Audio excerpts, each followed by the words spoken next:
podcast for those who suffer, which is everyone. It's a space where we can speak honestly about what it feels like to be in desolate places without losing hope. Welcome to In the Thicket. Hello, dear listener, and welcome to episode 3 of our Advent series. We're looking at the book Cry of the Heart by Lorenzo Albacete, and this week we're talking about chapters 4 and 5. And as usual, if you haven't read the book yet or you haven't read these chapters, you will follow along just fine because we read the passages that we're talking about. But we do encourage you to go back and listen to episodes 1 and 2 if you haven't already, because it'll give you some context for today's discussion. And we're talking about things like identity and finding God in the dark today. We hope it's helpful for you. God bless. Hey everyone, I'm Erin and I'm here with Rachel and Nicole. Hey and everybody. We're hanging out, gonna have a nice light chat about suffering today. Welcome back to the Advent series. Yes, that's right. Welcome to this third week of our Advent series, everybody. And how are you ladies doing this week? How are you doing, Rach?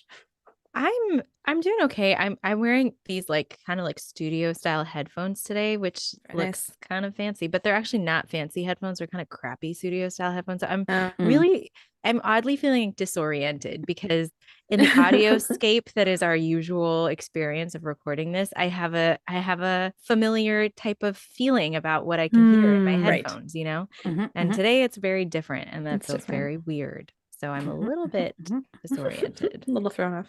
Yeah, excellent. And how are you feeling, Nicole? Good. I am feeling good. So classes at Belmont ended on Tuesday, and yesterday we had like meetings and different things like that. And so today they have like these two, they call them academic preparation days or whatever. So it's 2 days between when courses end and exams begin. And so today I didn't have meetings or anything like that. So I just have been working on PhD stuff all day, which has felt really good. And my brain's very tired, but it's good. Yeah, excellent. Yep. Yes, Nicole is a professor at Belmont. If anybody's a new listener, yes, both these ladies are smarty pantses. I'm okay. I was saying to Nicole and Rachel before we started this conversation, I am feeling a little fibro-y lately. So I feel like I'm kind of having a flare where I'm like, my capacities are like, I wake up and I'm like, okay, it's all right. And then I start doing things. And then my battery goes from like 100%. Like, you know, if you have a phone that's malfunctioning in the battery and it like it'll go down slowly like a normal battery. And then as soon as it gets to like 50%, it's like, and I'm shutting off in 2 minutes. Right? That's you know what I mean? My computer's like that right now a little bit. Right. There was somebody the other day who was saying exactly that. It was Teresa. Hi, Teresa, if you're listening. I don't know if you listen to this podcast. Anyways, she said the exact same thing. It's like her Mac is old and it just, if it's not plugged in, once it gets to a certain thing, it's like emergency plugged in. So I feel like if I had an emergency plug-in mechanism, now would be the time to activate it. However, my emergency plugged in mechanism is like, I haven't figured that out. Right. What that is, if it exists. At the moment, it's go back to sleep and just. That's right. At the moment, yes, it's lay on my. I do have to say that one thing I do not regret buying is an adjustable base, like a mattress with an adjustable base, because it's got this setting on it that's like, it's called 0G, like zero gravity. Yeah. So, and it's like the kind of thing that you would find in like, I don't know, spas or exercise things or whatever, because it's designed to make you feel kind of like you're floating a little bit, and it takes weight off of your joints and various, anyways. That's so cool.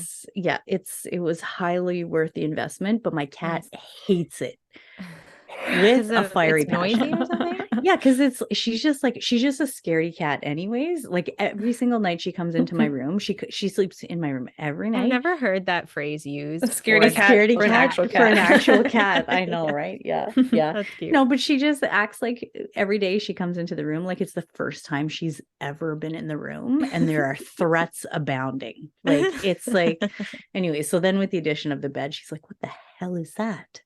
What do you, it moves it? So she's like very suspicious of it. And That's funny. anyways, I love it though. So that's really funny. I'm so glad. Yeah. That's great. Yeah. So this is good. So we're going to dive right back in. And today we are looking at chapters 4 and 5 of the book Cry of the Heart by Lorenzo Albacete. So if you are a new listener, like definitely recommend, you'll still be able to follow along today, even if you haven't read the book and even if you're just tuning in as the first episode, but would recommend still that you go back and listen to episodes 1 and 2 of the Advent series. Because we'll probably reference some things that we've already talked about. Just for context. Yeah, exactly. Just for context. Yeah. But so the 2 chapters today are called Suffering, Grace, and Identity, and the Mystery of the Cross. So chapters 4 and 5 in the book.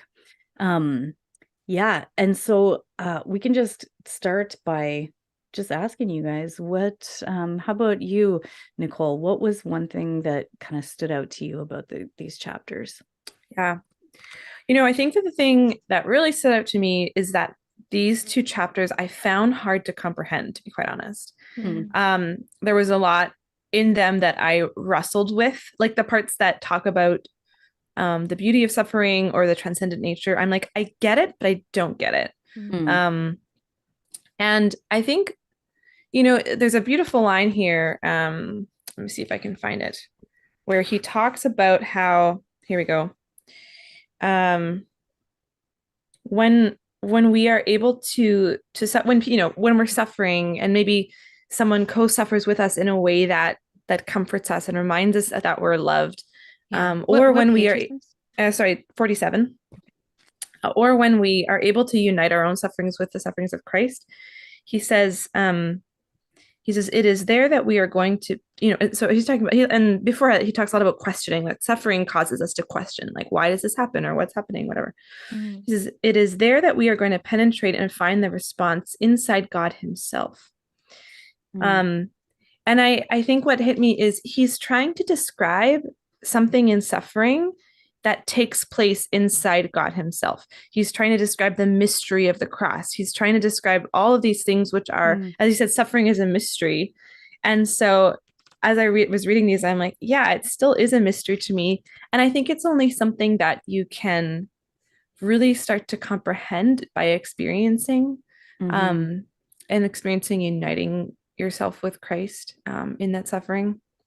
So I think it was just I just found them, they're challenging me, but I do think they provide if not a roadmap, then sort of an impressionistic description, a sense of what does it mean to enter into this some very profound union with God that is only accessible to us in suffering and in Jesus. Like, it made me think, Jesus, to be honest, like it made me, I was like, some of the things from whatever theology classes or whatever were coming back, but there's this thing called the Grundaxiom. Have you heard of the Grundaxiom before?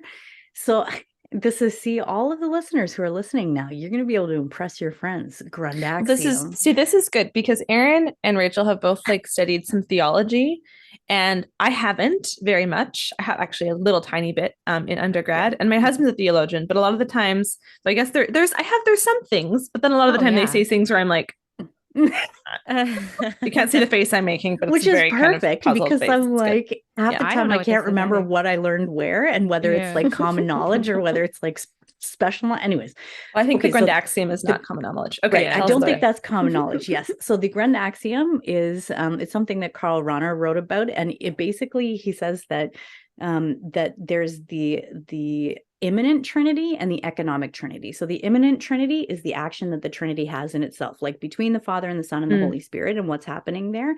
And then the economic Trinity is the action of the Holy Trinity in the world, right? Like how it acts on creation and us and all those kind of things. And basically saying that that whatever is present in one kind of has to be present in the other because of the cohesiveness of God and the essence of God and all those kind of things, right?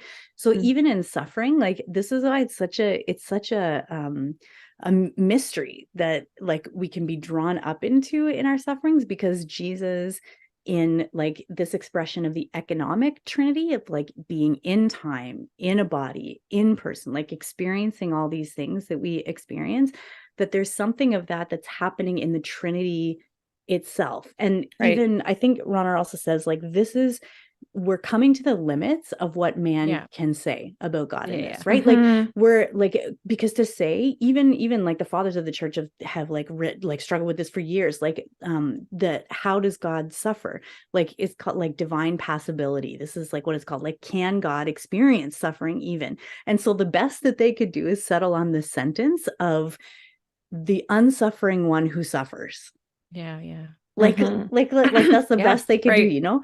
But it's like that, I feel like that's why it's kind of appropriate that it's that exactly what you're saying, Nicole, is like there's like so much stuff in here that you're like, what the heck is happening? And because it's like being up and drawn up through Christ's suffering and what we know of Christ's suffering into the mystery of like Trinitarian life and what that looks like in these relationships with each other, which is like, I mean, right? Like this is a ministry. This is a mystery that will never be penetrated by human intellect fully, you know? Right. Yeah. I do find that, and I think, I don't know if it's okay with you guys, I might, that place that Nicole pointed us to. So this is in the print version, page 46 and 47. Aaron has a Kindle version. Maybe if you have that page number, you can let us know, Aaron. No, don't. Excellent. It's where he talks about the book of Job. Oh yeah. Grace bestows identity. That's the section of chapter 4. And it's where he quotes from Bernanos, and I want to almost like read that whole actually that's a good one, because I found, so, and before like I read the Bernanos quote, the Bernanos quote and kind of his short little explications of the quotes, because I found that these two chapters really made me contemplate the church's proposal on suffering, which is kind of what you're talking about, Nicole. It's really tricky to actually put your finger on what is the church actually proposing when she talks about suffering. What is it that we say when we present the crucifix as the sign of our hope? Like, what is that? Because it's not like, I mean, obviously in the 70s and stuff like that, 60s and 70s, like we started building churches for the resurrected Christ, which is, I mean, I'm not knocking of Christ. Oh, I'm knocking it. It drives me bonkers. I'll knock it until the cows come home. But there's a truth that they're trying to capture there, which is that, like, we are people of the resurrection, and that's true. But why is it then that the cross is the central sign of our hope? Like, what is that about? And so I think, like, this has been I think all through our podcast, this has been a really interesting kind of challenge and meeting point for me. Is like, we've had some episodes, we my friend Uncle Leon passed away recently. Our episode with him, I think it was our first or second season, maybe our first season. I think it's our first season. We were talking about this like radical hope.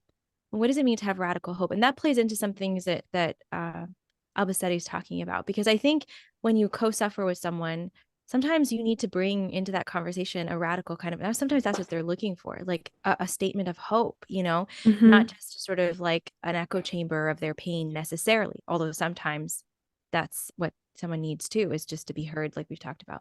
So it's like, how do all these things fit together? Like, when we have radical hope, are we saying no to the cross? No, we're not. We can't be. We have to be saying yes to the cross somehow. Somehow radical hope has to encompass a yes to the cross, so it's very, very challenging to sort of put our finger on the proposal of the church. And I think that I'm going to read this page, which is a lot of Bernanos, but I think it really helps. And I'm going to start. So be patient with me. I'm going to start from the second paragraph of 46, where he talks about Job. So he says, at the end, this is Albacete, at the end of the book of Job, it is significant that God doesn't give Job answers. Instead, he begins to turn Job's mind to his identity, to remind him of who he is, that he is his creature. Job discovers that he is someone of such dignity that God does not even impose an answer on him, but asks him questions. Consider who you are. The book of Job begins with a hint towards an asking and a reminder of who we are that surpasses anything we could have ever imagined. It ends with a hint of God somehow joining in that asking. Therefore, God, so to speak, is co-suffering with Job, praying with Job. In one of his last essays, Our Friends the Saints, the French novelist Georges Bernanos states, right now in our world, in some obscure church or some old house or at the bend of a deserted road, there is some poor man who is joining his hands, and from the depths of his misery, without really knowing what he is saying, or perhaps without saying anything at all, is thanking the good Lord for having made him free and capable of loving. Elsewhere, it doesn't matter where, there is a mother who is hiding her face for the last time against the little heart that no longer throbs. A mother close to her dead child, offering God the moaning of an exhausted resignation, as if the voice, capital V voice, that threw the suns into the great void, the way a hand disperses grain, the voice that makes the earth tremble, had just sweetly whispered in her ear, "Forgive me. One day you will know, you will understand, you will thank me. But now what I await from you is your pardon. Forgive me." Those people, that harassed woman, that poor man, are at the heart of the mystery, at the core of universal creation, and even inside the secret of God himself. And then there's that, what you just quoted, Nicole, because it is there that we are going to penetrate and find the response inside God himself. Maybe I'll stop there, actually, because that's a lot. But yeah, I think this passage from Bernanos really is sort of, right, like this statement that Bernanos sort of puts in God's mouth. Forgive me, but also one day you will understand, you will thank me even. But for now, what I wait from you is your pardon. And there's something there when I think, I was just thinking about that, because there's really a sense when you suffer something challenging, tragic, something in quotes undeserved, right? We were talking about these things last time in our last episode of these radical experiences of evil. And there is a sense in which we do have to forgive God because because he allowed it. He allowed it somehow, right? Like somehow there's this sort of strange thing of like, how does this good God allow these radical tragedies to happen? But then there's this other part which comes from Job, which is, an identity, like who am I? And I'll go to this because I think this is Bernanos's answer in a way to that. He says, language, this is a quote that Albacete includes, language is at the service of the intelligence. But what these people, the poor man and the mother without her child, what these people have grasped, they have understood by a faculty superior to the intelligence, though not at all in conflict with it. But at least it hasn't allowed explanations to take the problem away, or rather by profound and irresistible impulse of the soul, which engages all the faculties at the same time, which thoroughly absorbs all that is natural to them. Truly, at the moment when that man and that woman accepted their destiny, they accepted themselves humbly. So there's like this invitation, and this is kind of what I was thinking. The church's proposal about suffering is really a proposal about understanding who we are, and that honestly, first, we are a creature. We are a creature before God, and that is not a bad thing. Not creature in the sense, because when we think of creature in sort of our modern sense, we think of like we are in the power of someone who is like, it doesn't sound good, but there's a great goodness to the fact that we are a creature, and this is where the humility of God, this is where I think the cross becomes the symbol of hope, right? Because as God chooses to identify himself with us as creature, to show us the goodness of our creatureliness, to show us that like his love for us is for us as creature, and that so much so that he will co-suffer with us, and so much so that he will hear our questions and hear our protests, right? That a word that Albacete uses quite a bit. The cry of the heart sometimes is a protest, and he asks us in a certain mysterious way to forgive him, but all of that is sort of premised on, are we willing to accept our creatureliness, that we are not God? And that's what Job expresses for us, that he says, God says, were you there? All these things. But it's not an accusation. It's like a waking up. It's like waking Job up. Like, do you see yourself from a new perspective? Are you able to see yourself from a new perspective that sort of allows you to live what it is that you are living well? There's this like I guess in theological terms it would be like filiation, right? Like of Jesus living in this sonship with the Father, but it's this relationship of like total dependency, of like unbarriered dependency, if you want to like classify it as that. And there's something about suffering that definitively accomplishes that in us as well, Yeah. like conforms us to this like daughtership and sonship. But it was interesting that when Albacete is talking about like the mystery of the cross, then he's also talking about sin, right? Like, because obviously like this is why we have the cross in the first place, right? Is this but then he's talking about this relationship of God. So like there's two quotes here from chapter 5 of no idea. You guys can let me know if you can see them in the book. Do you have the subheading? That's usually helpful. Nope. Okay. I do. Yes, the restoration of identity. Okay. The restoration of identity. Yeah, so it's so one is, we only know the magnitude of sin in the light of what its redemption cost. The cross reveals that sin is a reality that has struck at the heart of God's creation and the relationship between the divine and the human. If sin requires the cross for its revelation of its magnitude and for its elimination, then it must be something much more than a matter of injustice or an offense towards God, something that has altered more than a judicial relationship between the offender and the offended. And then he goes on also to say, when sin strikes, John Paul II says in the encyclical on divine mercy, reflecting on the parable of the prodigal son, that the fatherhood of God is diminished. And this is why sin and its consequences can only be overcome by the affirmation that the son's identity, Jesus' identity, and ours in him is stronger than sin and its consequences of suffering and death, right? Like, so there's like something about this, like about this filiation, like this dependence that we come to through suffering, that actually like reestablishes and reaffirms the identity in us that we experience, that sin strikes at, which is to diminish the fatherhood of God. Because ultimately this is like the first sin, right? In the garden of like, this is the first question, like, is God really who he says he is? Is God really good? Is he really your father? Is he really like, right? It's those identities of who God is that sin strikes at ultimately. And this is like one of the things that we can rediscover about the identities of God and ourselves even in suffering. Which is why suffering only makes sense because of Christ, right? Which is why without Christ, he says that I don't remember where, but he says that like life, we may as well not exist. Like life really is tragic.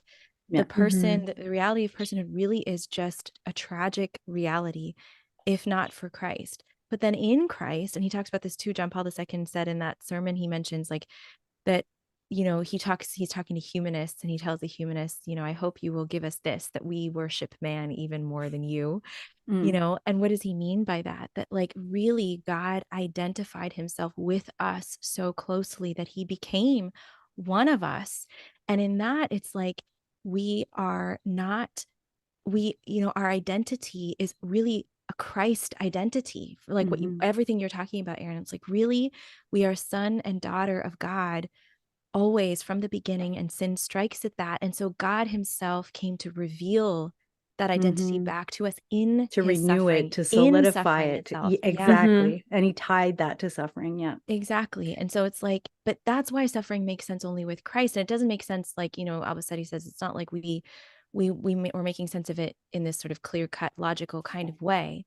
It makes sense because of the presence that God now is with us in the midst of this. Can I ask a question? Because for me, I'm listening to this, but it's all seems like, very theoretical. And therefore I don't know if I believe it yet. I mean, I'm just sort of, but no. I don't get it. So would you say you've experienced this? Do you have examples from your own life where you've experienced this sort of interaction with identity, like suffering, restoring a sense of identity in God, in Christ? I definitely, I mean, I have. I don't know, Erin, if you have, like, I don't want to be the only one talking here about this stuff, but do you have something, Erin? Maybe you can start. If you go first, and then, because I got a couple things, but I can decide what to share. Okay.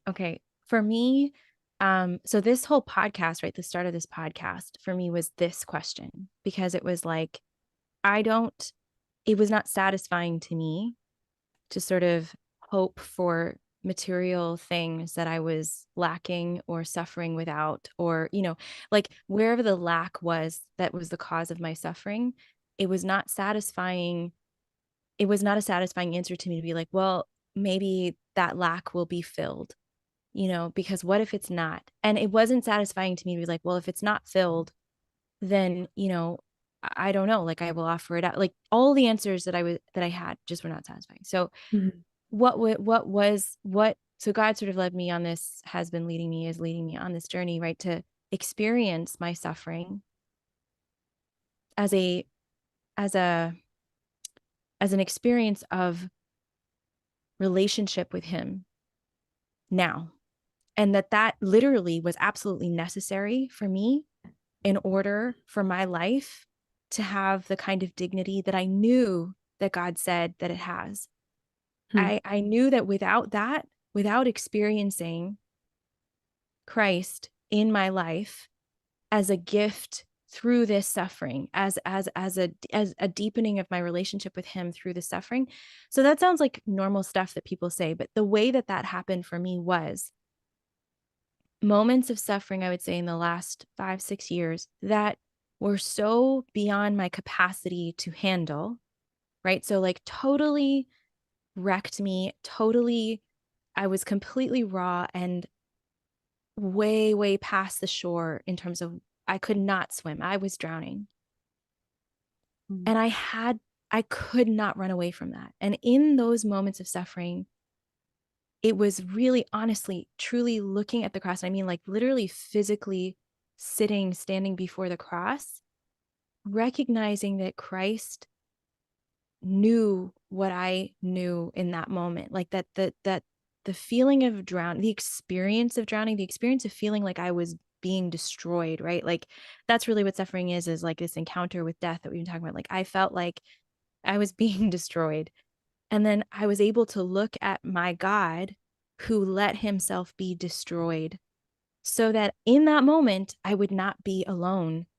And it was not like, like a fun spiritual experience or something. It was truly a lifeline. Like I clung to that reality in order to live, because I could not move forward in my life without knowing that reality. Like I just needed it. It was my lifeline. It wasn't conceptual. It was like, Jesus, I know that you love me because you did that. You did that for me so that you could be with me here now. And there's obviously an act of will there. There is all of those things. But before any of that, it was kind of a very small experience of what Bernanos is talking about, where I had a choice, and my choice was to completely shut down and run away from myself, or recognize that God loves me somehow in this moment. And the only way for me to recognize that was to look at the cross and be like, I only know right now that God loves me because I know that he died for me, and he literally went into the heart of destruction for me so that when I was experiencing feeling being destroyed, I would be with God, the one who made me. And that's why Christ is so essential to this, because he is more power. I knew, like, and that's where the gift of faith, I think, comes in, because I knew the truth is that God is more powerful than death, that he is more powerful than pain. I knew that was true. And that is what allowed me to take comfort from Christ's presence with me in the midst of that experience of destruction. But it was, I will say this too, it was a real experience. It wasn't conceptual. It was like, it reminded me, I was like, when you read the saints' writings and they're talking about like, they talk about these like weird phrases, like the sweetness, in quotes, like the sweetness of the cross and all that crap. And you're like, what the heck is this nonsense? Like, what are you talking about? Yeah. And I remember in those moments really starting to know that, oh, that is real, because there was, in this sort of wrecking pain that I was experiencing, this intimacy with the Lord on the cross that I don't know how to sort of put into words other than just to say that, like, and for me, I'm like, it's like a small taste, like, I'm sure like when we're talking about holy men and women that are so close with the Lord, it's like, I can't even imagine. But for me, it was like, it really was this experience of like, I love when Bernanos says like the voice that threw the suns into the void, that big, powerful God whispers to you, forgive me. And it's like, that's the intimacy that I had some kind of a taste of, you know, like God so close to me, like whispering his love to me in with me in my suffering, you know? Yeah. It's so interesting because I like a lot of those things I'm like, yes. And then a lot of those things I'm like, yes, but like, because I think for me, like the original experiences that I was having when I don't know, first was having more trouble with fibromyalgia and like all of these things, and then some really significant sufferings. Part of the experience of that at the beginning was actually not feeling God at all, like not finding him at all in that. And that was the most distressing part of it. But part of it, I think, was because I was expecting to have just some kind of easy fix or band-aid thing, or like there was a part of me that I think just, you know, you hear people talk about stories about like, oh, this was happening, it was really hard, but then God did this thing, or he said this thing, and it just, you know, did. And there is something to that, absolutely. But I think that when we're getting into these like deeper areas of suffering, there is nothing shallow or like fleeting or really easy to pin down in words that satisfies that experience of suffering. And I think that's been my experience of coming into these like deeper sufferings, is that God's response to those things has always been much wider than I've been expecting, or much deeper than I've been expecting. And it's always come, for me anyways, in these kind of either just like something out of the blue that he does that's just like a deep grace that comes and it's whatever, but more usual is that it's in these kind of extended times of prayer, whether it's like a pilgrimage thing, or for me it's often on retreat, like if it's if it's my 8-day silent, or if it's something like that. But it's always in these times where he's brought me to this place where I can really honestly look at and be in the pain of different things. And for me, it's generally the pain of where sin has struck and told me lies about who he is. And then where he's able to respond directly to that, right? Because this is ultimately the source of my suffering, is not my fibromyalgia. It's the question of, why are you allowing me to have this pain? Are you good? How could you allow this to happen if you are my father and you're good? It's those things, right? And so then that's why he can't just, and he doesn't want to just respond to that by taking away the pain of my fibromyalgia or giving me a great, even though like he does desire, you know, some of those things, like he doesn't want us to just live and never use medical interventions, but he wants a deeper gift for me than that, which is to address the source of those sufferings and the questions. And so for me, in practical ways, like one of those things, just to give like an example, is like me thinking about how I live as a consecrated virgin, about how like what my life should quote unquote be like, what it should look like, the things that I should do, what should be part, and feeling like I'm falling behind or falling like woefully short in every one of those areas, you know. And then on my last retreat, one of the things that he pointed out at one point was this prayer, like that I pray every time after I receive communion, which is from the Cloud of Unknowing, a book. And it's like, oh God, basically one of the lines is like, upon whom desire speaks eloquently. So it was like him revealing to me, even in a deeper way, the desires of my heart, and that they are for him, they are to love him, they are to, even though they're still distorted in some ways, but he knows that, that he honors those desires way more than I was willing to admit, you know. So even just in that thing, it's like, so then that he's really saying in that something both about me and about him, about my identity, that I am that I am a daughter who is fundamentally good, who is seeking good, all of those things, and about his identity, which is merciful and always like seeking to see the beauty and the good, like that he does see those things, all of those kind of things. So it's like, that's what I think when you're talking about like what he's talking about here, when it hits like real life. I think that's why sometimes we have such a difficulty like even talking about these things, is because even like exactly like this, it's like we can't just have like a few sentences to address it, but it's like so it's this big. chasm. Chasm that God comes into, and to and it's not and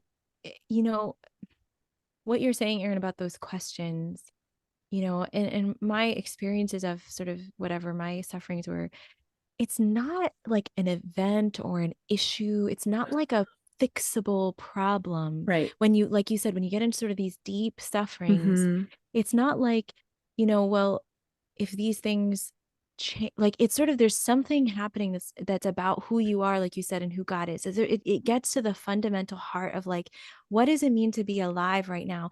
Because what it makes you realize is that like, okay, even when you touch suffering that deep, you realize like, okay, even if this issue was fixed, I'm really vulnerable. There are whole kinds of many things that could actually that really could destroy me. And you sort of experience that, the reality of your vulnerability, and really the truth that actually, my life is so blessed with all the blessings that I have. It's not these blessings, not these physical, tangible things that are my security. They really are not. It's really the hands of God like holding me in existence. It's his presence with me always that is my security. But it's easy to forget that. But when I suffer, it really touches that. It's like, what do I understand my life to actually be? And if I really am putting my trust in sort of my security, my comfort, my lack of pain, that really is not guaranteed. It really isn't, because I'm gonna die. That's actually for sure. Like we know that's gonna happen. So it's like suffering kind of prepares us in a way for just to look life in the face. But it's only possible to do that with Jesus. Yeah. Like, does that answer your question, Nicole? Yeah, sorry. No, and it's good. I mean, as you guys are talking, I'm like, oh yeah, I can think of sort of similar experiences in my life. But I think the trouble is that we're trying to describe what it looks like to be in the dark, and in the deep and dark places. And we're trying to describe, well, this is what it looks like when Christ is with you, also in the dark, but it's dark and you may not be able to see him, or those kinds of things, or it may take time until it's like there's that initial, I don't know, sometimes I find this, my initial, times I've been in really difficult suffering, and it's this initial phase, and this phase may last months or years or whatever, where I'm asking these questions, why is this happening? Where, and not getting answers. It's not like there's consolation from the Lord, and yet I know he's there. I call him brick wall Jesus. Yeah. And where, but it's just this thing where it's almost like he's saying, just be patient. Just wait with me in this dark place. I'm with you. I'm here. Wait with me. And almost waiting so that I can grow to start asking the right questions, so that my identity in him can grow, so that I start, my eyes get accustomed to the dark, and I actually start to be able to see, get adjusted. Yeah, I love that. That's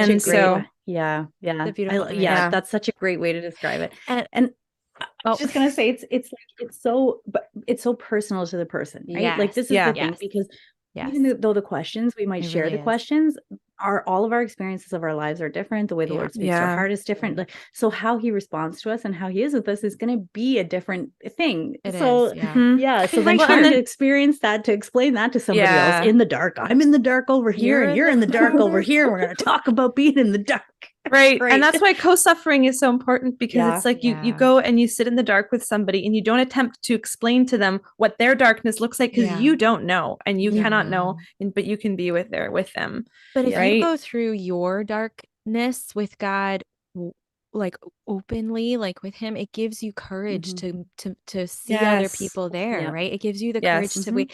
And like if you have experienced the presence of God there and they haven't yet had that experience, it gives you sort of that. We were talking about this, in terms of like being on the jury with someone when God is on trial in their lives. Like it gives you the courage to be that person who has this deeper strength because of whatever you might have been through that God's allowing you to go through, to say like, no, I don't need to say anything, but I have this conviction that I can bring into the situation just because I can be with you here. I remember I've suffered in a similar way. I can be with you here. Exactly. And I know that God met me here. So I have this, I carry with me, even if I don't say it to you, I carry with me this conviction that I know that God is also here for you. I know Like that it's okay to yell into the dark. It's okay Yes. to yell into the dark. Yeah. It's okay. Well, There's and someone maybe this listening. is, and maybe this is a couple, maybe like reflection questions that we can invite people as they read these chapters or listen to this episode is, well, number one, it's like, what is your experience of being in the dark, being in the chasm with Christ, the chasm of suffering? What has that been like for you? And how does that maybe, and to use that experience as a bit of a lens as you read these chapters. And then also, what are sufferings that you've had? And you may, I think that I notice this in myself where there's certain people who are going through something that I've been through and my heart like leaps to be with them, and I think there can be a way in which that is disordered, right? Sure. Where we're kind of curious about other people's sufferings or something. And that, so we have to be discerning with that. But I think there's a way in which when it's free and when it's sincere of sort of an offer of being with somebody or an offer of praying for someone or just listening, letting someone talk, that we can be really used, and that not all of us are the appropriate co-sufferers for everyone. Right.